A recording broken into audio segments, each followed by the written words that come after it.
بسم الله الرحمن الرحيم الحمد لله رب العالمين والصلاة والسلام على أشرف الأنبياء والمرسلين نبينا محمد وعلى آله وصحبه أجمعين أما بعد. جيد. بارك الله فيك. Juste, si quelqu'un peut me rappeler où est-ce qu'on était exactement, pour ceux qui étaient là samedi matin. On a fait un cours sur l'I'tisam, c'était quoi le fait de se cramponner? On a vu le premier genre, c'est le fait de se cramponner à Allah. Qu'est-ce que ça veut dire? On a déjà vu ça, on va pas réexpliquer. L'enregistrement il est déjà sur notre site, hein, pour ceux qui veulent l'écouter, Inch'Allah. spfbirmingham.com. Deuxième, l'I'tisam bihablihi, le fait de se cramponner à son câble d'Allah Azza wa Jal. On a vu c'était quoi aussi. Troisième, haqiqatul i'tisam bi shar'illah, le fait de se cramponner à la législation d'Allah Azza wa Jal. On a vu c'était quoi aussi. Après on avait vu quoi? On a vu 3 degrés. D'accord? Que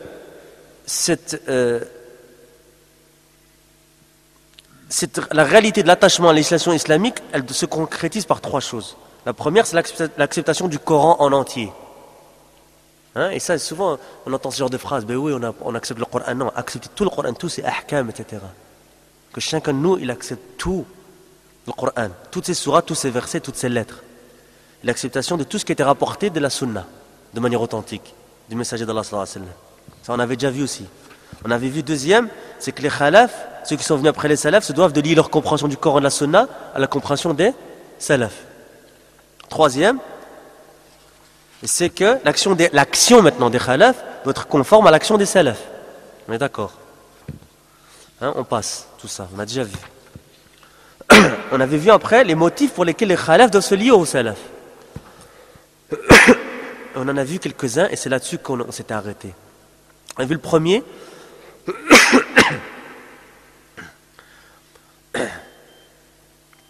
C'est qu'ils ont la particularité d'avoir été les compagnons du prophète alayhi salatu wassalam. On a vu qu'est-ce que ça voulait dire. Deuxième, c'est qu'ils ont la particularité que leur manhaj, leur voie, elle était préservée par Allah.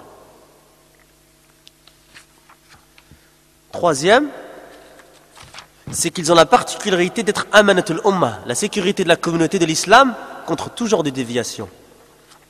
4. Ils ont la particularité de parler l'arabe éloquent en laquelle le Coran a été révélé. Tout ça, on les a vus, hein? Vous vous souvenez ou pas, hein? Alors maintenant, ils ont la particularité d'avoir été les témoins de la révélation. On a vu ça ou pas? Non? On l'a vu, hein? On l'a vu? Ouais? Moi aussi, je pense qu'on l'a vu. Parce que je me rappelle une parole ici qu'il avait dit le Cheikh. C'est un cours de Cheikh Mohamed l'Imam en passant. Pour les frères qui le veulent rien qu'en arabe, il est sur le site du Cheikh Mohamed l'Imam. Sous le titre Al-I'tisam. On avait vu le 6e point, je pense aussi, leur suivi du messager directement, de leur propres yeux et ce dans toutes les situations. On avait vu celui-là aussi. Hein? Donc il n'en reste pas beaucoup en fait. Hein? 7e, ils ont la particularité d'avoir été éduqués directement par le messager d'Allah sallallahu alayhi wa sallam. On l'avait vu aussi. Et je pense que le 8e on n'avait pas vu. Si, on l'a vu aussi. Ils ont la particularité qu'ils faisaient passer la vérité avant toute chose. On l'a vu celui-là. Mais dans le doute, je vais le refaire à partir de celui-là. Ça va, Inch'Allah? قال الشيخ محمد الإمام حفظه الله خصوا بأشياء ومنها الشيء الثامن تقديمهم الحق على غيره. لقد كان الصحابة يدورون مع الحق حيث دار. قال شيخ الإسلام ابن تيمية رحمه الله فإن الهدى يدور مع الرسول صلى الله عليه وسلم يدور مع أصحابه دون أصحاب غيره حيث داروا. وقال أيضا ومن آتاه الله علما وإيمانا علم أنه لا يكون عند المتأخرين من التحقيق إلا ما هو دون تحقيق السلف لا في العلم ولا في العمل. وقال الشافعي رحمه الله هم فوقنا في كل علم وعقل ودين وفضل وكل سبب ينال به علما. قلت ما أحسن هذا القول ويدل عليه قول الرسول صلى الله عليه وسلم خير الناس قرني. فهالدعاوي كافية في بيان أن الله ما أوجب علينا اتباع الصحابة إلا لما له من خصائص عظيمة وجب على المسلمين اعتبارها وحرام إسقاطها كما فعل أهل البدع والضلالات بلسان مقالهم أو حالهم. والرجوع إلى ما كان عليه السلف الصالح، يعني الرجوع إلى ما كانوا عليه من علم وعمل في عقيدتهم وعبادتهم ومعاملتهم وأخلاقهم وسياستهم، فما أجمعوا عليه وجب قبوله، وما اختلفوا فيه نظر فيه وأخذ بالراجح. قال الإمام الشافعي رحمه الله لما قيل له: أرأيت أقاويل الصحابة إذا تفرقوا فيها؟ فقال: نسير منها إلى ما وافق الكتاب أو السنة أو الإجماع أو كان أصح في القياس. Huitième particularité des Sahaba, radiallahu anhum ardahum. Ils ont la particularité qu'ils faisaient passer la vérité avant toute chose. Et ça, c'est déjà nasiha pour nous tous. Allah, des fois, il y a ikhwa, quand on voit la vérité, des fois, on va l'accepter, mais on a du mal. Ou des fois, on ne va pas l'accepter. Ça, c'est très grave, ya ikhwa. C'est très, très grave, ya ikhwa. Il faut accepter la vérité, ya ikhwa. Il y a une cassette d'un cheikh du Yémen, et si je ne me trompe pas, c'est Cheikh Al-Wassabi. Les cheikhs du Yémen, ils sont connus, quand ils rapportent un hadith, ils le rapportent avec sanad. Cheikh Mouqbil, rahimahullah, dans les assises, c'est toujours comme ça dans les assises. Il y avait des frères qui sont aussi avec nous dans la mosquée, qui étaient chez Cheikh Mouqbil, rahimahullah. Il dit: les frères, on était à deux, on attendait devant la porte de Cheikh Mouqbil après le Jumu'ah. Et Cheikh Mouqbil arrivait avec des gens autour de lui, etc. Et on était là avec notre tête d'Européens, on était là comme ça, on voulait juste s'asseoir avec le cheikh. Et le cheikh, il les a fait rentrer. Le cheikh, il ne voulait pas manger, les frères. Ce n'était pas l'intérêt de manger avec le cheikh. Mais le cheikh, il les a vus, il a fait tfaddalou ma'ana. Alors il s'assied avec le cheikh. Et l'habitude du cheikh Mouqbil dans ses cours et dans ses assises, poser des questions. Évidemment, les frères, c'est des débutants, c'est des frères d'Europe, etc. Il leur demandait, il leur montrait son nez, il leur disait: Ma hada? Hada anfun. Il leur montrait les yeux, il leur disait: Ma hada? Cheikh Mouqbil, rahimahullah. Toujours l'enseignement dans tout ce qu'on fait. Ce que nous on fait ça avec les enfants, ce que nous on fait ça avec les. Peut-être pas avec un frère, parce que vous regardez d'un peu de haut des fois, non? Si tu regardes un frère, tu dis: Ma hada? C'est quoi la réaction que tu vas avoir? Allah al-Mustan. On rigole, mais c'est grave. Allah al-Mustan. À kulli hal, et Cheikh, quand il demande un hadith, qu'est-ce que vous pensez? C'était avec sanad, ya ikhwa. Il dit: hadith, des hadiths. Qui va nous rapporter un hadith? Et quand tu te lèves, c'est avec un sanad. Et souvent, miskin, le frère miskin, il fait: Yallah, adkur rawi faqat, donne juste le rapporteur. Pourquoi j'ai rapporté ça maintenant? On s'égare des fois. Pourquoi j'ai rapporté ça? Barakallah fika. Moi j'ai eu un oubli, subhanallah. C'est quoi? C'est que Cheikh Al-Wassabi, une fois, il était dans un dars. Il a fait une erreur dans ce sanad. Et un enfant l'a corrigé. Qu'est-ce qu'il a dit, Cheikh? Il a dit: Sadaqa al-walad wa akhta al-Cheikh. Dans un dars, ya ikhwa. Une erreur de sanad, ça peut arriver à n'importe qui. Nous, est-ce qu'on connaît un sanad pour faire une erreur d'abord? C'est ça la question à poser. C'est qu'un sanad ici à rapporter. Même pas un. Des Bukhari ou Muslim. Il y en a, ils sont très courts, c'est facile à étudier un sanad. Il faut juste s'y mettre, c'est tout. Nous, c'est la religion de Haddathana Akhbarana. C'est ça notre religion. Les salafs, ils disaient: Lawla sanad, laqala man sha'a ma sha'a. Il disait, s'il n'y avait pas le sanad, celui qui veut dirait ce qu'il voudrait. Avec une sanad, mon frère. Lama taharat al-fitna, qula lin-nas, sammu lana rijalakum. Quand la fitna est apparue, on a dit aux gens: donnez-nous vos hommes. Citez-nous les chaînes de transmission, qu'on check, qu'on regarde. Les salafs, ils ont dit: as-sanadu min ad-din. La chaîne de transmission fait partie de la religion. Et c'est un des moyens par lesquels Allah Azza wa Jalla a préservé la religion. D'accord? Donc il faut accepter le haqq, d'où il vient. Il faut accepter.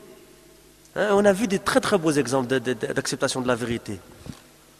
Et en général, c'est souvent des gens de taqwa. Subhanallah, surtout les mashayikh, ajib, wallah, ajib. Nous, on se revendique d'eux.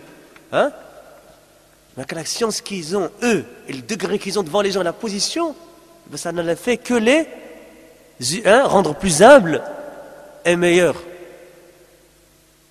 et qu'ils acceptent encore plus facilement la vérité. Cheikh Fala Ismail, ici, dans un dars, ici, exactement à la place où je suis moi ici. Il a dit une parole, n'importe qui peut dire ça dans un dars. C'est juste ce qu'on appelle ça, sabaq lisan. Il a dit quoi? Il parlait d'un certain sujet, puis il a parlé de la mort de Isa alayhi salam. Et c'est passé dans le dars comme ça. Et un frère, il lui a fait remarquer. Et le frère, il a écrit, il a bien fait la chose, je ne sais plus, il l'a dit d'une certaine manière. Il a dit, Cheikh, il a fait, barakallahu fik. Il a fait, c'est vrai, Isa alayhi salam, il n'est pas mort. Évidemment, Cheikh Fala Ismail le sait. D'accord? Regardez, directement, il n'y a pas de... Alors que c'est quelque chose qui peut arriver à n'importe lequel d'entre nous. Subhanallah, je vous assure, c'est pas facile de parler devant les gens. Combien de fois moi je suis devant vous, et vous n'êtes pas beaucoup pourtant, j'arrive, khutba al-haja, elle est presque effacée de ma tête. C'est vrai, c'est pas facile de parler devant les gens. Tu as un verset, tu le vois, mais tu n'arrives pas à le dire. C'est le stress, c'est pas facile de parler devant les gens, c'est une responsabilité d'être devant ce micro-là. Alors imaginez-vous le shir devant plein de gens, dans la situation physique dans laquelle il est quand il vient, s'il est malade, etc. N'importe qui. Regardez directement. Directement. C'est ça l'ulama, c'est ça les gens de taqwa. Cheikh Al-Albani, rahimahullah, il a un livre qui s'appelle At-Taraju'at. Les choses sur lesquelles il est revenu. Allahu Akbar. 2 volumes. Taraju'at.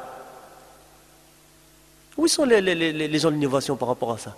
C'est des masaïl dans le hadith, où il est revenu.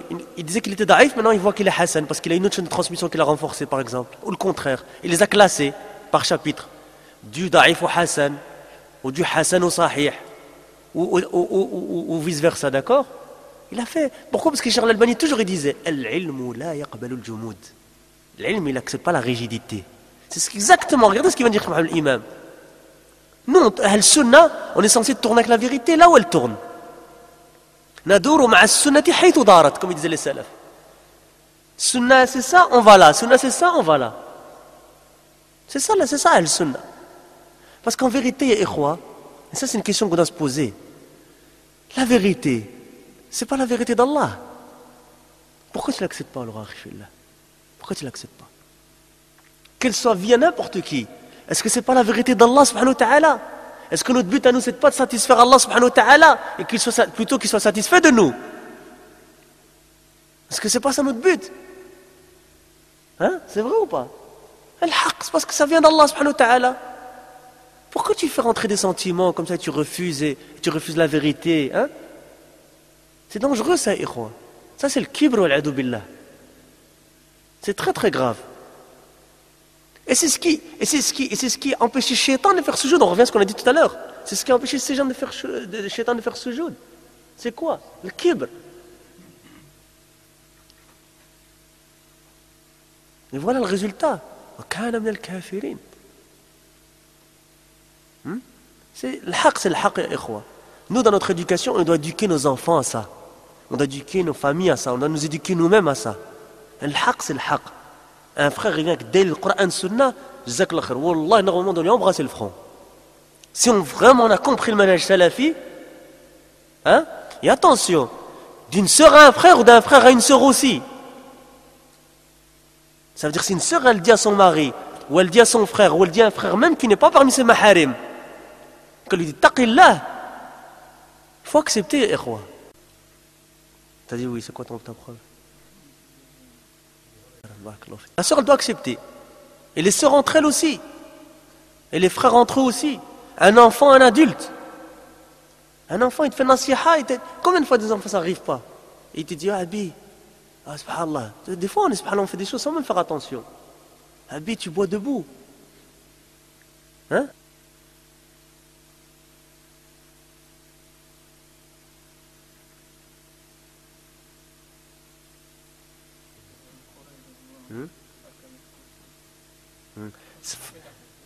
Ce hadith-là, les gens de l'innovation, ils l'utilisent animal. Ils disent non, ils disent regardez, ça c'est la preuve. Regardez, Abu Huraira, il a pris d'un shaitan. Regardez qu'est-ce qu'il dit. Oh, c'est la preuve, on peut prendre de tout le monde. On prend le khir et on laisse le mal. C'est quoi le manhaj? Prends, de n'importe qui tu prends. Tu filtres pas, prends, n'importe qui. Prends Mohamed Hassan, Abou Ishaq al-Hawayni, Sayyid Qutb, prends mon frère, prends le Qardawi, prends le Maudoudi, prends mon frère, prends. Tu prends le bien. Ça c'est un manhaj qui est batil, les ikhwa. Et le hadith il est contre eux. Parce que regardez, retournez dans Sahih al-Bukhari, vous allez voir qu'Abu Huraira radiyallahu anhu arda, qu'est-ce qu'il a fait? Il a été directement chez le prophète sallallahu alayhi wa sallam pour lui rapporter. Et le prophète sallallahu alayhi wa sallam lui a affirmé la chose et après Abu Huraira l'a pris. Alors toi, le hizbi là, où tu pas pour ce hadith là? J'ai pas dit que c'est un hizbi, j'ai pas dit. Faut faire attention ici. Je parle à un hizbi qui on va laisser dans l'imaginaire là, il n'est pas là, d'accord? C'est vrai. Il faut est-ce que où il est par rapport à ce hadith là? Non, on revient à ulama pour savoir si c'est les choses que les gens disent sont vraies ou pas. Après on prend. On ne prend pas ibtida'an. D'accord? En sachant que les gens de la sunna ils disent quoi? Inna hada al-ilma dinun fanduru amman ta'khuduna dinakum. Et ce athar là il est sahih bi ijma' al-ulama. Et les ulama sont tous unanimes sur le sens de ce athar là, comme Cheikh Ahmed Bazmoul il a dit dans son explication de ce athar là.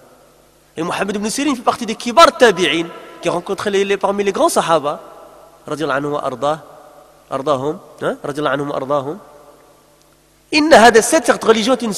Cette science est une religion. Faites attention de qui vous prenez votre religion. Tu ne prends pas n'importe qui. C'est ça notre manhaj. Quelqu'un des gens de la sunna, tu prends. Il n'est pas des gens de la sunna, tu ne prends pas. Le khair que l'autre, et là, les gens de la sunna, ils l'ont déjà. Alors pourquoi tu vas aller là-bas? En sachant quelle science toi déjà pour prendre le vrai du faux? C'est-à-dire que tu as déjà la science pour distinguer. Subhanallah. Pourquoi j'ai parlé de ça maintenant? Naam, ils s'accrochent à la vérité.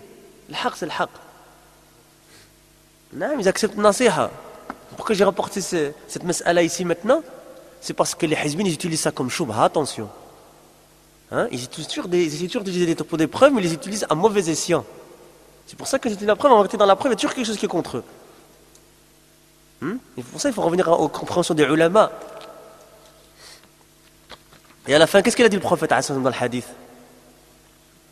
Sadaqaka wa huwa kadhub. Wallah, Ibn Hazal a rapporté une super faïda. Il a dit quoi dans Fath al-Bari? Il a dit Sadaqaka. Ça veut dire, il a été véridique dans ce qu'il a dit là sur ce point-là. Et pour pas qu'on croie qu'il fasse une tezkiya de lui, le jarh. Allahu akbar. Wa huwa kadhub. Kathir al-kadhib. Attention. Là, regardez le femme salaf maintenant. Où il est le hizbi par rapport à ça?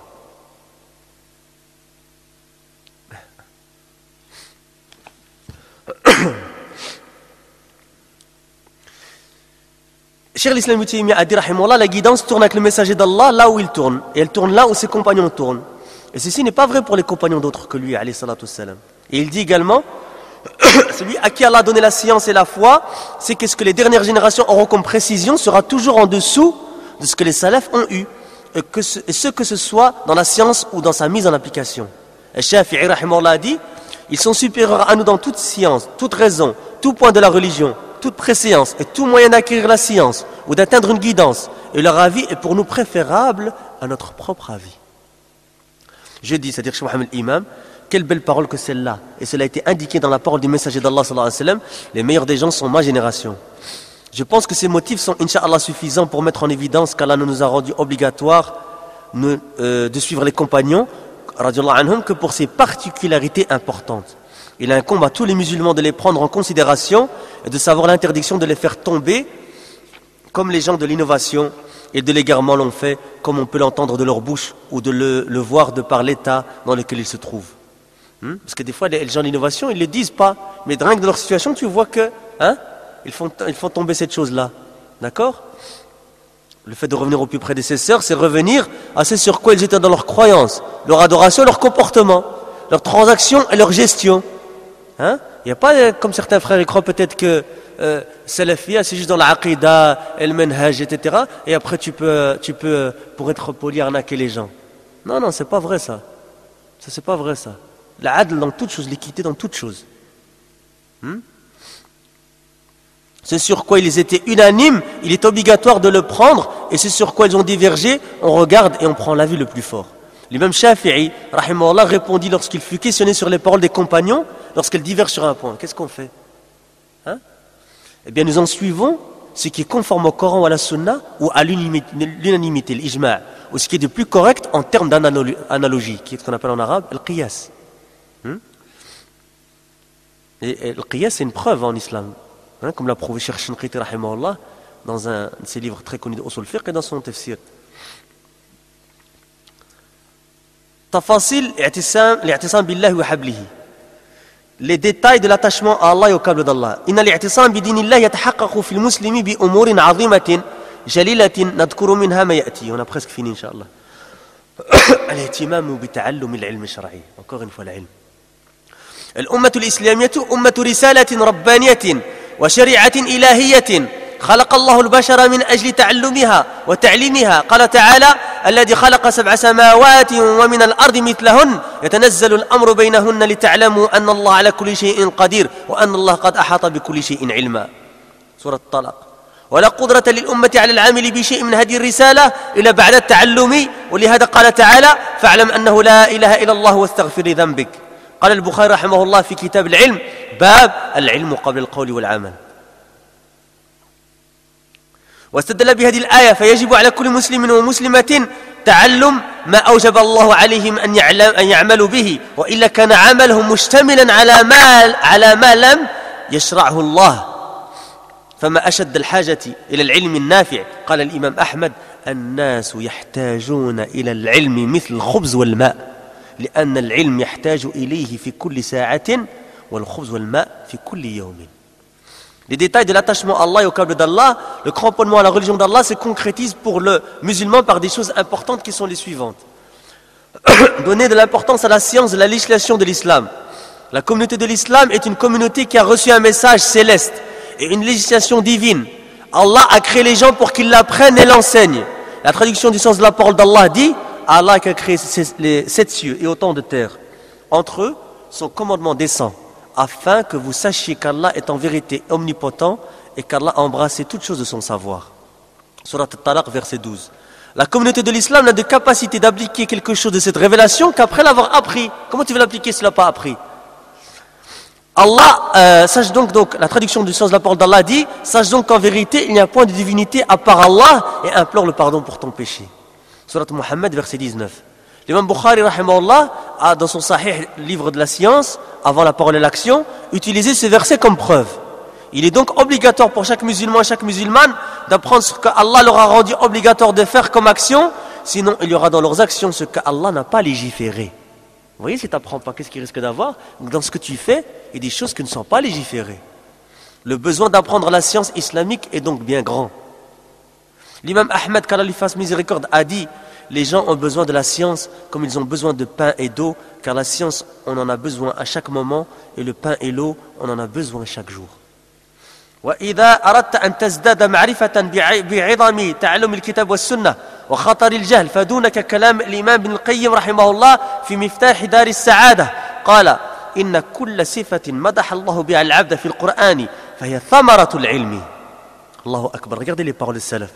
ونتيجته وكل ذم ذمه فهو ثمرة الجهل، ونتيجته فمدحه بالإيمان وهو رأس العلم ولبه، ومدحه بالعمل الصالح الذي هو ثمرة العلم النافع، ومدحه بالشكر والصبر والمصارعة في الخيرات والحب له والخوف منه والرجاء والإنابة والحلم والوقار واللب والعقل والعفة والكرم والإيثار على النفس والنصيحة لعباده والرحمة بهم والرأفة وخفض الجناح والعفو عن مسيئهم والصفح عن جانيهم وبذل الإحسان لكافتهم ودفع السيئة بالحسنة والأمر بالمعروف والنهي عن المنكر والصبر في مواطن الصبر والرضا واللين للأولياء والشدة على الأعداء والصدق في الوعد بالقضاء والوفاء بالعهد والإعراض عن الجاهلين والقبول من الناصحين واليقين والتوكل والطمأنينة والسكينة والتواصل والتعاطف والعدل في الأقوال والأفعال والأخلاق والقوة في أمره والبصيرة في دينه والقيام بأداء حقه واستخراجه من المانعين له والدعوة إليه وإلى مرضاته وجنته والتحذير عن سبل أهل الضلال. qu'est-ce qu'il a dit? تحذير سبل أهل الضلال. خلي les gens veulent qu'on se taise. وتبيين طرق الغي وحال سالكيها والتواصي بالحق والتواصي بالصبر والحض على طعام المسكين وبر الوالدين وصلة الأرحام وبذل السلام لكافة المؤمنين إلى سائر الأخلاق المحمودة والأفعال المرضية فهذه الأخلاق ونحوها ثمرة شجرة العلم. انتهى كلامه رحمه الله. Regardez, écoutez cette belle parole de Cheikh l'Islam Ibn al-Qayyim rahimahullah.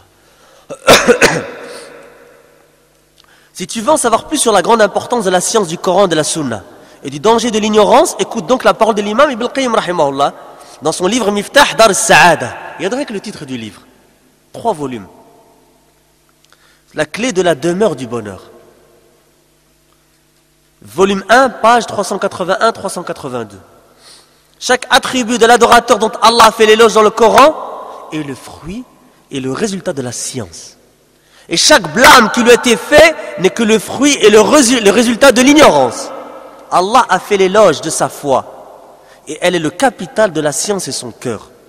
Allah a fait son éloge aussi pour ses actions vertueuses qui sont les fruits de la science. Il a fait son éloge pour son remerciement, sa patience, il parle de l'adorateur ici, la patience de l'adorateur, et sa compétition pour faire le bien, et son amour d'Allah, et sa crainte d'Allah, et son espérance, et son repentir, et sa sagesse, et son respect, et son intelligence, et sa raison, et sa pudicité, et sa générosité, et leur préférence qu'ils ont pour d'autres qu'eux-mêmes, et leurs conseils, et leur miséricorde envers les gens, et leur douceur, et le fait qu'ils abaissent pour les gens l'aile de l'humilité, et leur pardon des erreurs, et leur clémence envers les fautifs, et leur bonté envers tous, et leur repoussement du mal par ce qui est meilleur. Qui me cite un verset là-dessus?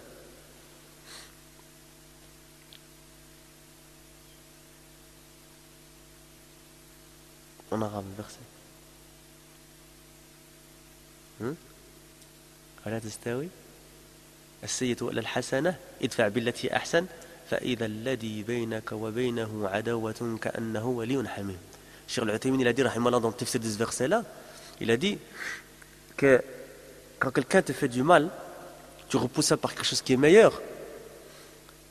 Par ça, Allah va faire que le cœur de la personne qui t'a fait ce mal, il va changer. Pourquoi la fin du verset dit كأنه ولي حميم. Et c'est qui a dit ça? Il va devenir comme quelqu'un qui est un allié de toi, quelqu'un qui t'aime, quelqu'un de proche de toi.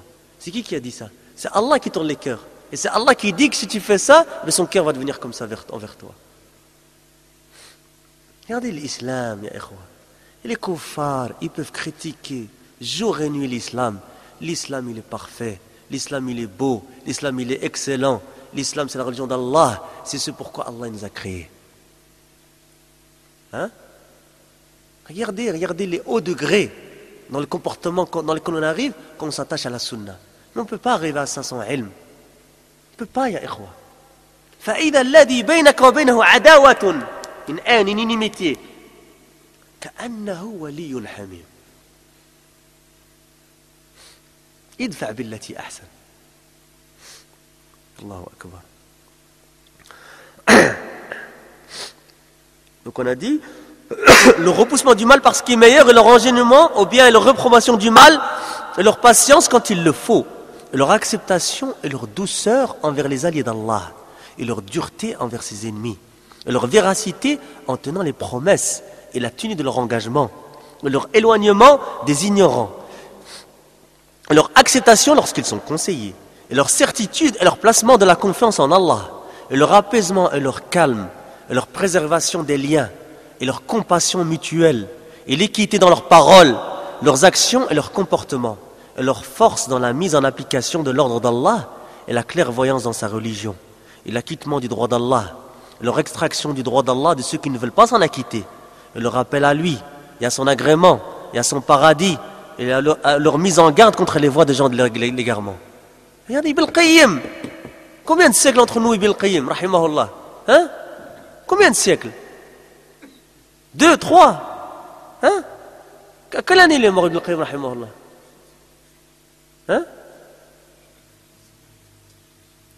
Tu parles du 7e, 8e siècle? Tu crois? Devoir pour la semaine prochaine. Tu vérifies, ça va? Hein? Ben, si tu sais quand il est mort, ça doit déjà t'aider un peu parce que c'est un de ses élèves. D'accord? Hein? Vérifie, Inch'Allah. Hein, la date exacte, Inch'Allah. Regardez ce qu'il a dit. Et leur mise en évidence du chemin de l'égarement et de la situation de ceux qui l'empruntent. Tout ça, c'est thamarat al-ilm. Hein? C'est les fruits de la science. Là, ils disent, non, tlab l'ilm, tais-toi, laisse les gens, pas mettre en garde, tlab l'ilm. Et si je mets en garde, si je tlab l'ilm, hein? Les fruits de l'ilm, ils sont évidents, ça, parmi les fruits de l'ilm, c'est que je dois mettre en garde. Que je sais les choses et je me tais. Hein? Et je laisse les gens s'égarer. Regardez qu'est-ce qu'il est dit ici, Ibn Qayyim rahimahullah. Le renseignement à la vérité, le renseignement, je répète, leur mise en évidence du chemin de l'égarement et de la situation de ceux qui l'empruntent. Et leur enseignement à la vérité, et leur enjoignement à la patience, et leur incitation mutuelle à nourrir le pauvre, et leur obéissance aux parents, et leur préservation des liens de parenté, et leur salutation à tous les croyants, et d'autres comportements encore parmi les nobles comportements, car ces comportements similaires sont les fruits de l'arbre de la science. Donc celui qui trouve en lui des comportements, de ces nobles comportements, fahani Allah. Et celui qui ne trouve pas, le chemin est واضح. والعلم الشرعي الذي ندعو إليه على قسمين قال شيخ الإسلام ابن تيمية رحمه الله وما العلم فيراد به في الأصل نوعان أحدهما العلم به نفسه وبما هو متصف به من نعوت الجلال والإكرام وما دلت عليه أسماؤه الحسنى وهذا العلم إذا رسخ في القلب أوجب خشية الله لا محالة.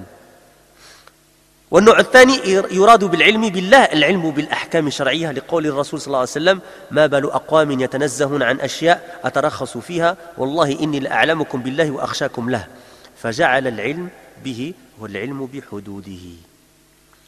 Dernier point, la science de la religion de l'islam à laquelle nous appelons est de deux types. Cheikh al-Islam Ibn Taymiyyah rahimahullah a dit, et retenez ça, c'est très important. À la base, par science, on veut dire deux choses. La première, la science d'Allah lui-même et de ce qu'il a comme attribut de majesté et de noblesse et de ce qu'indiquent ses noms qui sont les plus beaux.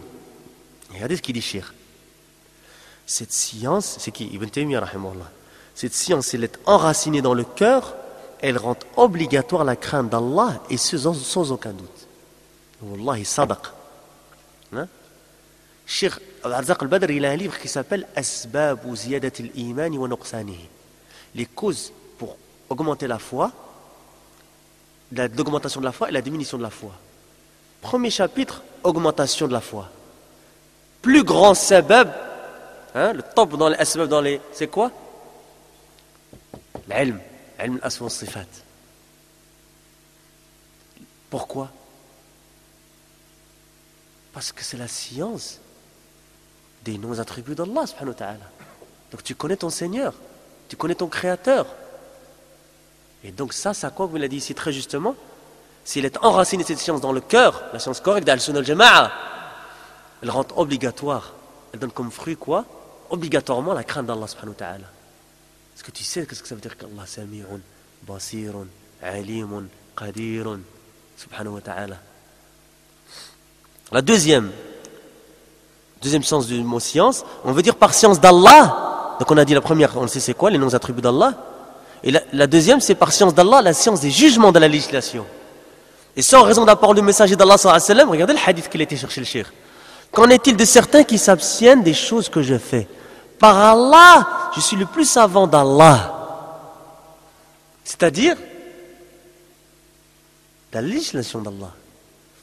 Hein, je suis le plus savant d'Allah de vous tous et celui qui le craint plus. Pourquoi? Pourquoi il a reporté cette parole, le prophète alayhi salam?